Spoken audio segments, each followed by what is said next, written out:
Almost everything we think we know about addiction is wrong. You get a rat and you put it in a cage and you give it 2 water bottles. One is just water and the other is water laced with either heroin or cocaine. If you do that, the rat will almost always prefer the drug water and almost always kill itself quite quickly. In the 70s, Professor Alexander comes along and he looks at this experiment and he noticed something. He said, we're putting the rat in an empty cage. It's got nothing to do except use these drugs. Let's try something a bit different. So Professor Alexander built a cage that he called Rat Park. They've got loads of cheese, they've got loads of coloured balls, they've got loads of tunnels. Crucially, they've got loads of friends. But here's the fascinating thing.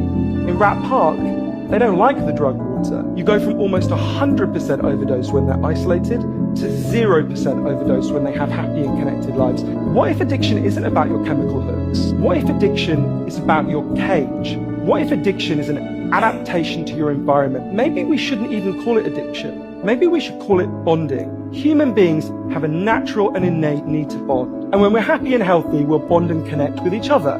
But if you can't do that because you're traumatized or isolated or beaten down by life, you will bond with something that will give you some sense of relief. Now that might be gambling, that might be pornography, that might be cocaine, that might be cannabis, but you will bond and connect with something because that's our nature. The opposite of addiction is not sobriety. The opposite of addiction is